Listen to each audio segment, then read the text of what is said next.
Hi friends, வாங்க கீரை கூட்டு எப்படி செய்கிறதுன்னு பார்க்கலாம். அதிகம் குழந்தைங்க கீரை கூட்டெல்லாம் சாப்பிடவே மாட்டாங்க. நீங்கள் இந்த மாதிரி செஞ்சு கொடுத்து பாருங்கள், கண்டிப்பாக சாப்பிடுவாங்க.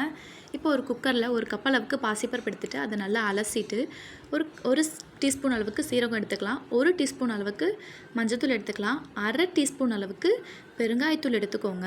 இப்போ நம்ம வெங்காயம் நார்மல் சைஸ் தக்காளி 2 தக்காளி எடுத்துருக்கோம். நார்மல் சைஸ் வெங்காயம் 1 வெங்காயம் 4 கட் பண்ணி எடுத்து வச்சுருக்கோம், அதையும் அதோட சேர்த்துடலாம். ஒரு 3 பல்லு பூண்டு எடுத்து வச்சுருக்கோம், அதையும் அதோட சேர்த்துடலாம். சேர்த்துட்டு 2 பச்சை மிளகாய் கீரி எடுத்து வச்சுருக்கோம், அதையும் அதோட சேர்த்துடலாம். தேவையான அளவுக்கு உப்பு சேர்த்துட்டு கொஞ்சமாக கீரை கூட்டுக்கு வந்து நிறைய தண்ணி சேர்த்துறாதீங்க, ரொம்ப தண்ணியாக போயிடும். கொஞ்சமாக லைட்டாக தண்ணி சேர்த்துட்டு நம்ம அரைக்கீரை தான் எடுத்துருக்கோம், அதை அலசி எடுத்து வச்சுருக்கோம், அதையும் அதோட சேர்த்துடலாம். சேர்த்துட்டு கீரை கூட்டுக்கு டேஸ்ட்டு தர்றதே இந்த தேங்காய் அரைச்சி ஊற்றுறது தாங்க. தேங்காயும் கொஞ்சமாக சோம்பு கொஞ்சமாக ஜீரகமாக சேர்த்து அதை அரைச்சி இதில் ஊற்றிட்டு கடைசியாக நீங்கள் அந்த குக்கரை மூடி ஒரு விசில் வச்சு எடுத்திங்கன்னா பாருங்கள், நமக்கு நல்லா வந்து கீரை மசிஞ்சு வந்துருச்சு. இப்போ நம்ம இந்த சைடு வந்து கீரையை தாளித்து ஊற்றிடலாம்.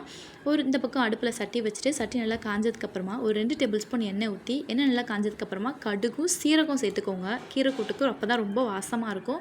ஒரு 2 வரமிளகாய் உடச்சி சேர்த்துட்டு அந்த கடுகு நமக்கு நல்லா பொரிஞ்ச உடனே அந்த கீரை கூட்டில் எடுத்து ஊற்றிட்டு கீரை கூட்டை கொஞ்சம் அடுப்பில் போட்டு கொதிக்க விடுங்க. அப்போ தான் உங்களுக்கு அந்த கடுகோட வாசம் எல்லாம் அதோட சேரும், சீரகத்தோட வாசம் எல்லாம். அது கொதித்த உடனே நீங்கள் வேறு கிண்ணத்தில் ஊற்றி அப்படியே அப்படி செஞ்ச உடனே நம்ம ஒரு கிண்ணத்தில் ஒரு ஸ்பூன் போட்டு சாப்பிட்டு பாருங்கள், அவ்வளோ டேஸ்ட்டாக இருக்குங்க. நீங்களும் உங்கள் வீட்டில் செஞ்சு பார்த்துட்டு எப்படி இருக்குன்னு கமெண்ட்டில்